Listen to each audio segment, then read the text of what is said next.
Hey, have you seen the gaming community and their throbbing hard-on for the government to regulate their industry? Oh yeah, what a bunch of morons. Can you make a video on them, please, please, please, please? I'm not focusing on that right now. Please. No. Please. No! Please. No! What if I gave you $5? Okay.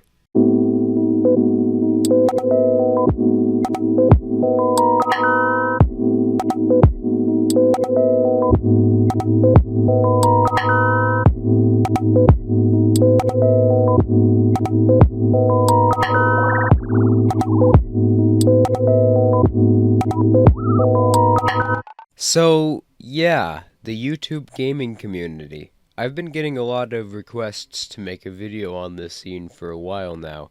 Not just gaming as a hobby, but a specific subset of the community. The Jim Sterlings, the Rags, the pseudo-political commentator, current events crowd that talk over footage of some game in the background. I mean, this itself isn't a bad thing, and it's certainly an okay medium. But the cause for concern is, of course, shall we say, a certain trend they've all been taking in what they advocate for recently. And what I mean by that, of course, is that they've become a bunch of government regulation-hungry, fear-mongering goo monsters. Particularly bad because a lot of these people were gamer-gators. Now here they are, literally on their knees, begging the government to start deciding what is and isn't allowed in video games. You know, what I'm pretty goddamn sure you all were terrified about 2 years ago when Anita Sarkeesian was attempting to seize just that type of power, or 15 years ago when it was Jack Thompson. Pick your example of a political parasite trying to use the government to censor the gaming medium and or allow government control of what games are produced. Point is, just 5 years ago, if something like this were to have happened, this crowd would have been organizing campaigns to stop it. Now, because of loot boxes being put in games by a gaming company, which most of these people openly admit they don't even like, all of a sudden the government has to be big brother to the gaming industry. And today we're looking at a particularly bad example of this. Following the colossal backlash to loot crates in EA's Star Wars Battlefront 2, yeah, saying that they're losing money over loot boxes is an understatement. They lost $3 billion in stock value just the week after Battlefront 2 was released. Just to put that into perspective, IG Farben, the company that manufactured Zyklon B during the Holocaust, lost in the 1940s the equivalent of $1.1 billion for its involvement, meaning that according to market value, people are more pissed at EA over loot boxes than they were at the company that manufactured Zyklon B for the Nazis. And I know there's quite a few points which make the margins a bit different. The cost of manufacturing, producing video games versus producing chemicals, marketing costs versus Nazis forcing IG Farben to produce Zyklon, whatever. The point is that these people all ignore two crucial factors which are the most important to this debate. The damage EA as a company is taking because of their bad business practice, and the fact that EA is being subsidized by the government to the tune of millions of dollars.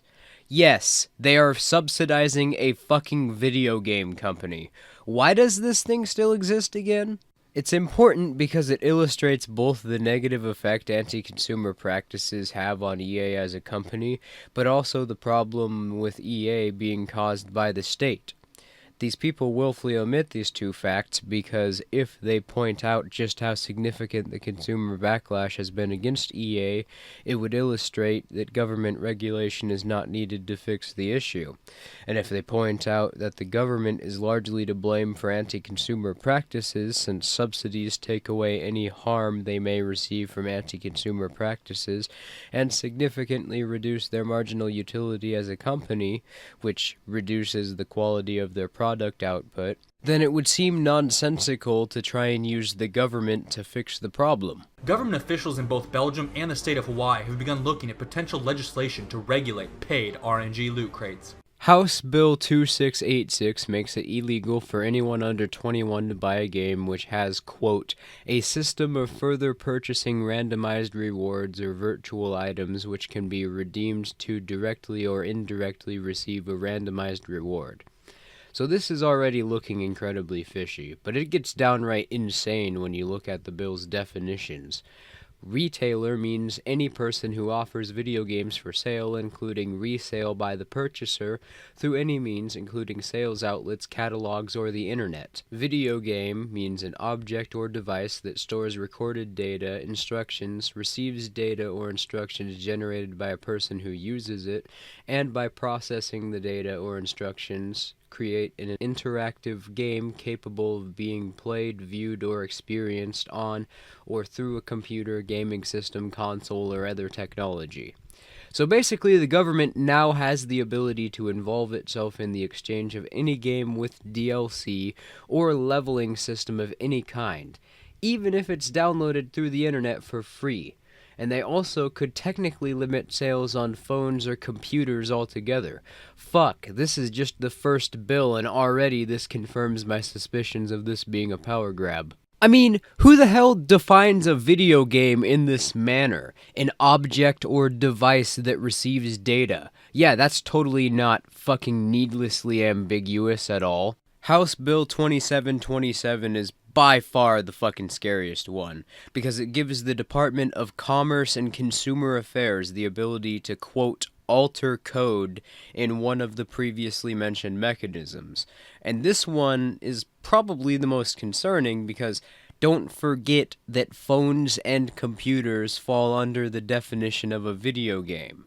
And all it says is alter code. What does alter code even mean? That could mean literally anything.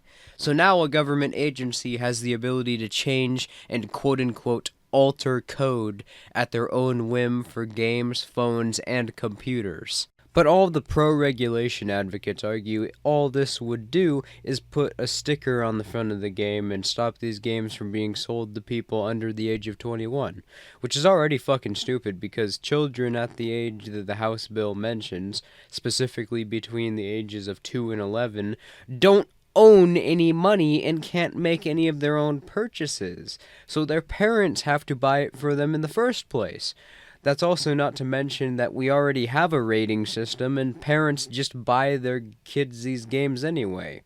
These regulations are, at best, incredibly ineffective and will change nothing, and at worst will expand the government's legal ability to mess with our property rights. This is, in fact, the exact so-called war on gamers that the gaming community has always been afraid of, and you all are not only not protesting it, but you're supporting it. Today, I want to talk about why I support these efforts and why heightened scrutiny of loot crate practices by legislators and consumer advocacy groups is seriously warranted. Don't conflate those two things. Consumer advocacy groups are private organizations which review products. Government regulation is a monopolistic practice carried out by a monopoly on arbitration, which raises the cost of production for commodities in order to weed out smaller competitors for big corporations. Because I just can't escape this feeling that EA is deliberately using the psychology of addiction to exploit children. What do most people use when constructing claims based on science, evidence, and citations? But this guy? No. He's got the feeling.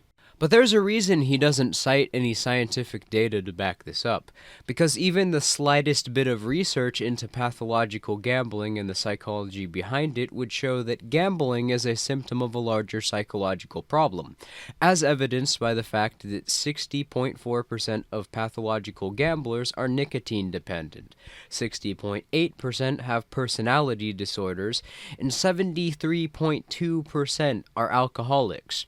The correlation between these things are characteristics even after controlling for outside variables. In other words, the evidence suggests that pathological gambling is a symptom of another unrelated disorder, meaning that any average person playing a video game that has randomized RNG content cannot develop a gambling addiction, since gambling is a symptom of an already existing psychological disorder. Meaning, of course, that the entire entire narrative the pro-regulation crowd is running on, that loot boxes can turn people into gamblers, is nothing more than pseudo-scientific fear-mongering.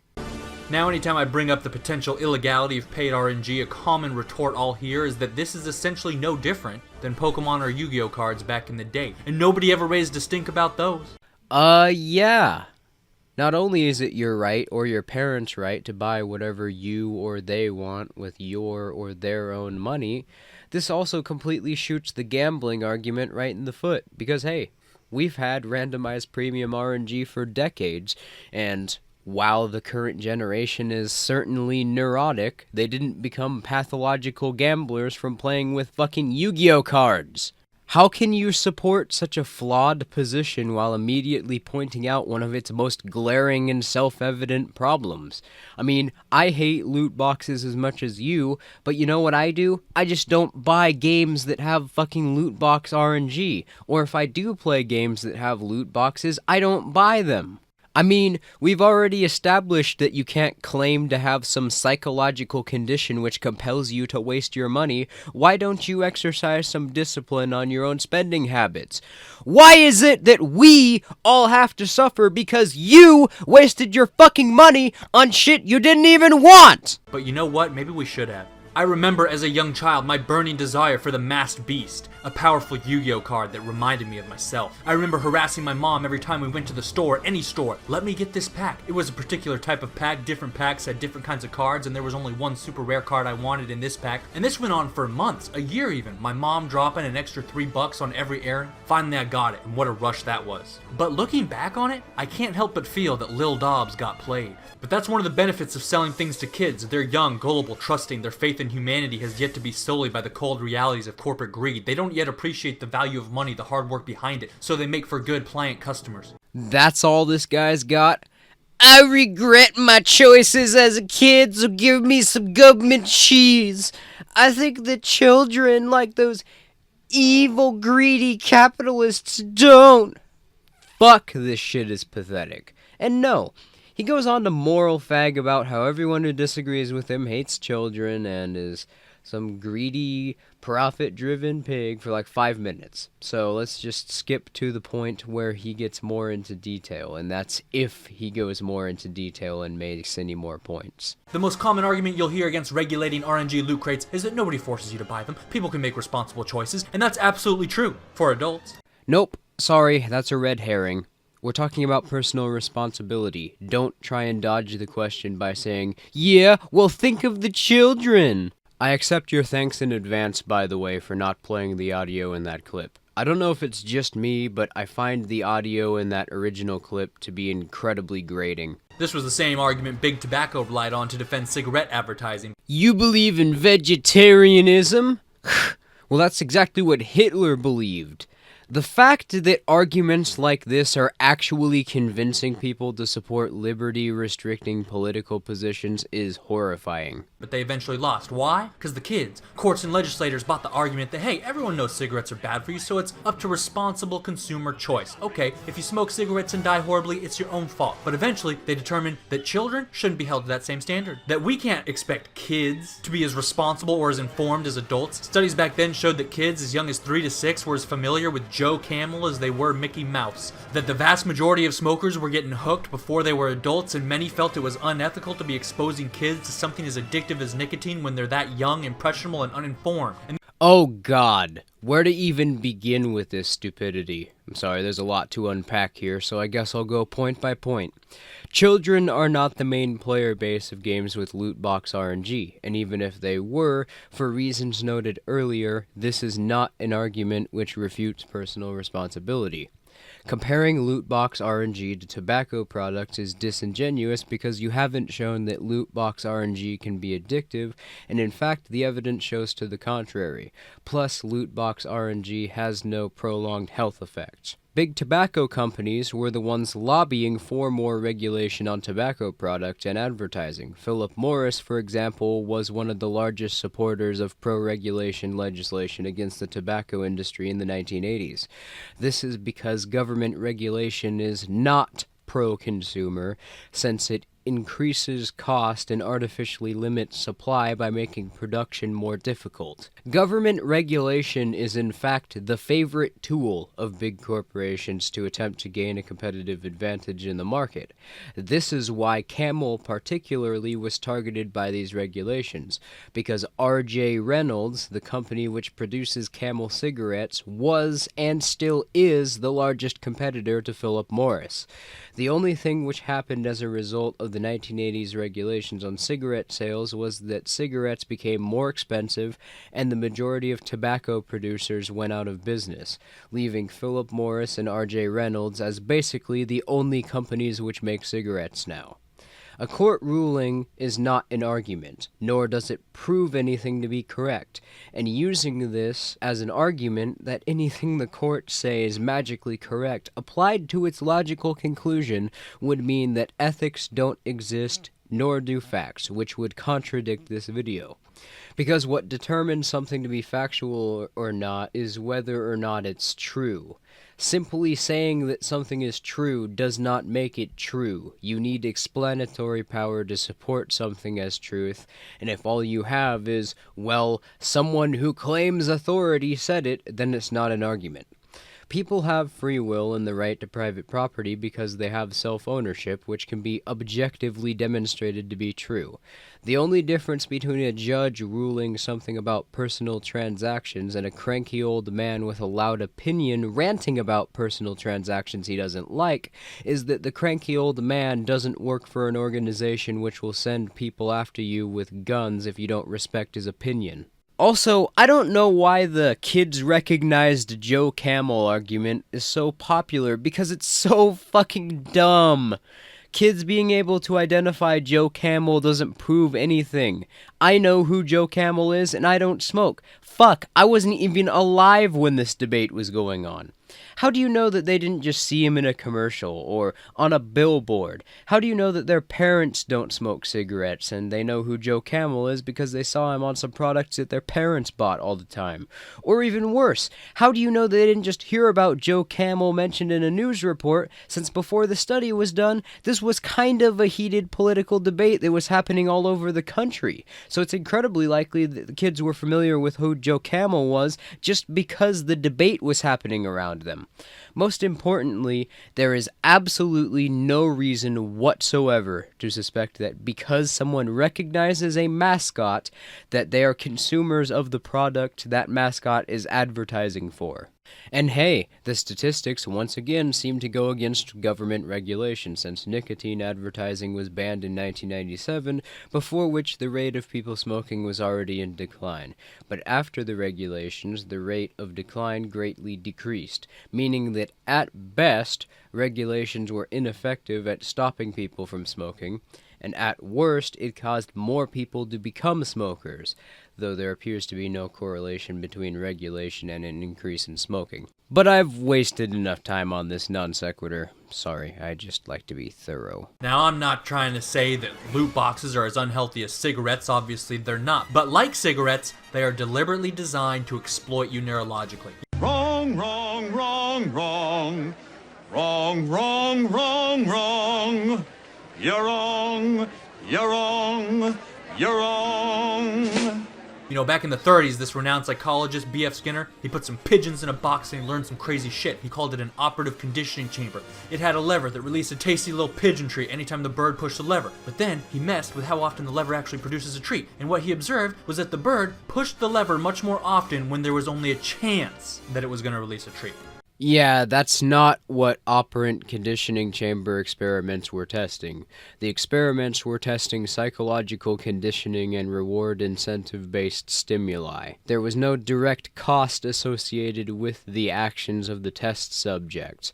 They were just given a button or a switch to operate, which triggered reward incentives or punished them. It had nothing to do with cost-based randomization. Whereas when every lever push guaranteed a treat, the bird wouldn't bother pushing the lever very often at all. They recreated this with rats, and Skinner argued this phenomenon was just as applicable to humans. It's essentially the underlying psychology of slot machines and games of chance. We are neurologically hardwired to pull the lever much more often when there's only a chance we'll get a reward. But we have research done later on which disproves his hypothesis. And you're still not accounting for the fact that Skinner's study didn't actually have cost associated with the random chance levers. Psychologists theorize, this is because back when we had to hunt and gather for survival, that if we knew every tree we searched was guaranteed to have food in it, well then we'd feel content to, stop searching, because we're confident our next meal is easily attainable. But when only some of the trees had food in them, well then our brains would demand we search trees incessantly to make sure we get that next meal. So as usual, an important survival mechanism has been turned into an exercise of masochism. Which is dumb because aside from the fact that pigeons are not a hunter-gatherer species and therefore don't have comparable psychological instincts to humans, pigeons and humans don't even have any common ancestors, which makes any instinctive comparisons even more ridiculous. It's the genetic equivalent of trying to compare microwaves to cars, basically. This is the manipulative neurological mechanism that casinos try to exploit. Instead of climbing a tree, you're pulling a lever. Instead of food, it's money. Now, most people can stop themselves because it costs money, but with other shit that's free, it's much harder. Facebook and Twitter use this strategy. We know that every time you get likes and comments, it fills your brain with positive chemicals, so every time you pull up your phone, it's kind of like pulling the lever on a slot machine, Ooh, what did I get this time? People are pulling that lever 2,600 times a day on average. They own us like Skinner owned his fucking pigeons. No, they don't. They hold no dominion over you, and nor do they claim to. Also, stop trying to compare things which have no correlation with one another. We're talking about Lootbox RNG. And I'm ending the video here because he doesn't do anything except go on about his already debunked points. In conclusion, these people are simply attempting to use the government just to get their way by having them decide what we all can and can't do with our own money. You can tell because none of these people actually offer any solutions other than just banning all the things. What do we do with people that are caught playing the games? What if a kid happens to be playing them? What happens if a parent gives a child these games? They're not thinking thoroughly about what they're advocating for, which suggests that there's some sort of agenda being pushed. Interesting considering what I've found about the bills being proposed and what they actually say. Either these people are moronic man-children with no self-control, or they're government shills. Either way, fuck 'em.